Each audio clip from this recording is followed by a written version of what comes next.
प्रधानमंत्री मोदी द्वारा प्रति महीने किए जाने वाले मन की बात कार्यक्रम का आज मोकामा के हाथीदह में मुखिया संघ अध्यक्ष शशि शंकर शर्मा के कार्यालय पर आयोजन किया गया, जिसमें भाजपा के जिलाध्यक्ष अरुण शाह, वरिष्ठ भाजपा नेता नीलेश कुमार पवन, प्रिंस कुमार, रोशन कुमार, मंडल अध्यक्ष अविनाश कुमार चंदन समेत कई भाजपा के नेता व कार्यकर्ताओं ने सामूहिक रूप से मन की बात कार्यक्रम को सुना। ईमानदारी से अपने सीने पर हाथ रखकर सोचिएगा, और आप सब जानते समझते भी हैं, तमाम अनाचारी, दुराचारी, व्यभिचारी लोग जो थे वह एक संगठन बनाकर, जिनका न कोई राजनीतिक, न सैद्धांतिक, न सामाजिक किसी प्रकार का सरोकार आज़ादी के 75 वर्ष बाद तक भी एक स्थान पर कभी दिखाई नहीं दिया। जो कुत्ते बिल्ली की तरह एक दूसरे से झगड़ा कर रहे थे, जो आरोप प्रत्यारोप का दौर चल रहा था, और कुछ जगहों पर तो आपने देखा होगा कि कुछ ऐसे राजनीतिक दल आज 26 दल के रूप में एक जगह जमा हुए हैं, जिनका एक दूसरे का प्रादुर्भाव, पैदाइश ही एक दूसरे का विरोध के लिए हुआ। ऐसे असामाजिक, ऐसे अव्यवहारिक और ऐसे भ्रष्टाचारियों का एक समूह देश में पैदा हो रहा है, और उसको रोकना भारतवर्ष के तमाम 140 करोड़ भारतवंशियों की नैतिक जिम्मेदारी बनती है कि इस दुराचारी संगठन को हम रोकें। और देश ही नहीं मित्रों, जिस प्रकार वैश्विक स्तर पर विश्व बिरादरी में भारत माता का भाल उन्नत हो रहा है, ऊंचा हो रहा है, क्या यह हम सब के लिए गौरव का विषय नहीं है?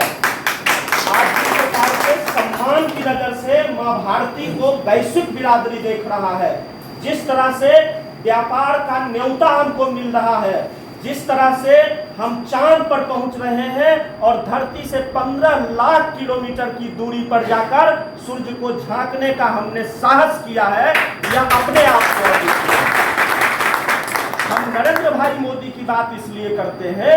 उनसे हमारा कोई व्यक्तिगत लगाव नहीं है, कोई व्यक्तिगत रिश्तेदारी नहीं है, अपितु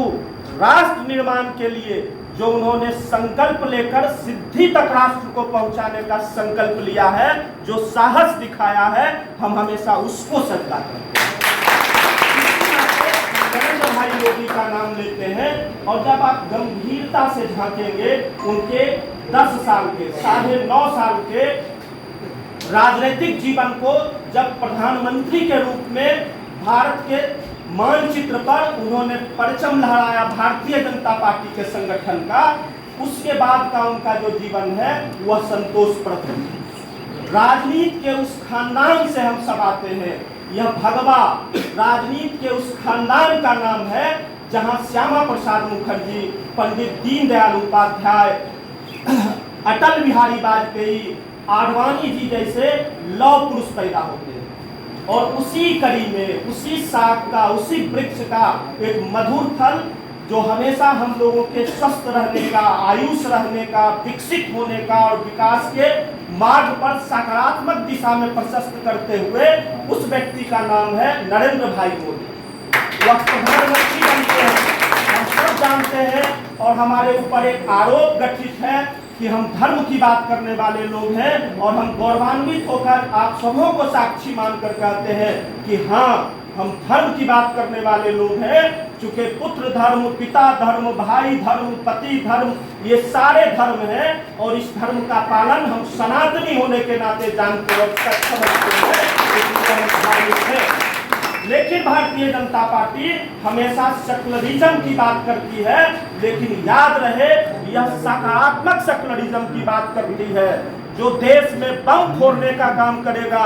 जो देश का, अगर भारत का टीम क्रिकेट हारता है और पाकिस्तान का टीम जीतता है और आतिशबाजी करेगा, ऐसे हाथों को काटने में भारतीय जनता पार्टी के कार्यकर्ताओं को कभी परहेज नहीं है।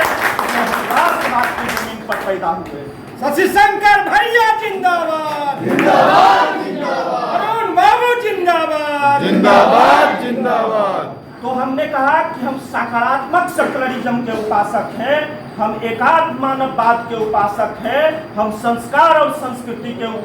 उपासक हैं, और हम अंत्योदय की बात करने वाले, गांव के अंतिम गली में अंतिम बैठा हुआ व्यक्ति, वह शोषित और पीड़ित जिस तक न्याय और विकास आज तक नहीं पहुंच पाया है, हम उसके घर में दिया जलाने के लिए कमल का निशान लेकर आए हैं। हम उस भारतीय जनता पार्टी के कार्यकर्ता हैं जिसका प्रधानमंत्री देश को संबोधित करते हुए कहता है कि इस देश को देवालय की बाद में जरूरत है, पहले हमारे माँ बहनों का सम्मान और पर्यावरण के रक्षण के लिए हमको पहले शौचालय की आवश्यकता है, और भारतवर्ष के तमाम घरों को शौचालय देने का काम करता है। हमारे परिवार के, भारतीय जनता पार्टी रूपी परिवार के मुखिया और अभिभावक वह व्यक्ति है जो मां बहन के आंखों में जो धुआं लग रहा था उसको बंद करने के लिए भारतवर्ष के तमाम घरों तक रसोई गैस पहुंचाने का काम करता है। हम उस दल के कार्यकर्ता हैं जो प्रधानमंत्री बनने के बाद हमारे नेता देश के 50 करोड़ गरीब लोगों को, एक बार यह विश्व इतिहास में पहली घटना है जहां देश के 50 करोड़ आबादी को 5 लाख का आयुष बीमा दिया जाता है कि किसी प्रकार से हमारा कोई गरीब अगर बीमार होता है तो 5 लाख रुपए तक के लिए उसका मौत नहीं हो। तो हम ऐसे सहिष्णु प्रधानमंत्री के छत्र छाया में विकासवाद की अवगाहना कर रहे हैं। कहना बहुत कुछ है, समय कम है। आज फिर मोकामा में एक कार्यक्रम 1 बजे से है। आज वंदे भारत ट्रेन जो देश के विकास की गाथा गाने के लिए मोकामा स्टेशन पर पहुंचते 1 बजे के समय में पहुंच रही है, जो चलकर हावड़ा तक जाएगी, उसका भी वंदन करना है, उसको भी आरती दिखाना है, अध्यक्ष जी को भी वहां जाना है। हम सब कई कार्यकर्ता वहां पहुंचेंगे,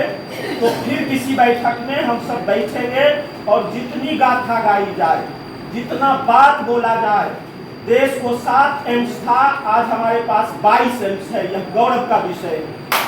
देश में इंजीनियरिंग कॉलेज लगातार प्रत्येक वर्ष बढ़ रहे हैं, यह गौरव की बात है। देश के अंदर सुरक्षा का जो व्यवस्था चरमरा गया था, चाहे वह आंतरिक सुरक्षा हो, चाहे वह बाह्य सुरक्षा हो, चाहे वह बाह्य सुरक्षा हो। कभी 26 किलोमीटर चाइना इसी माँ भारती के सीने पर आकर नाश्ता करता था, आज आप ही वह भारतवंशी हैं जो डोकलाम में जाकर उसको ठोकने का मादा और साहस।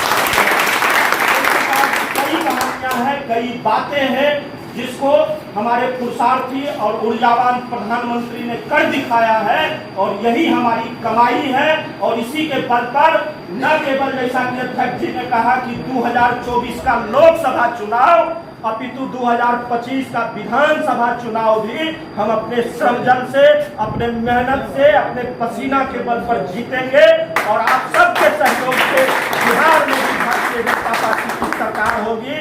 आखिरी पंक्ति हमारी आपको निवेदित करते हुए कि शेर नर को कुछ भी कहने की जरूरत तक नहीं, तुम बहादुर हो, मुझे इसमें जरा भी शक नहीं। देखना लड़ना संभल कर शान यह जाने न पाए, जान जाए जाए लेकिन आन यह जाने न पाए। इन्हीं चंद शब्दों के साथ मैं आपके तमाम उपस्थित लोगों के श्री चरणों में अपना प्रणाम निवेदित करते हुए पुनः एक बार अपने प्रदेश कार्य समिति सदस्य और जिला अध्यक्ष जी का हार्दिक अभिनंदन वंदन चंदन करते हुए अपनी वाणी को विराम देता हूँ और इस कार्यक्रम के समापन की घोषणा करता हूँ। बहुत बहुत आभार। बहुत बहुत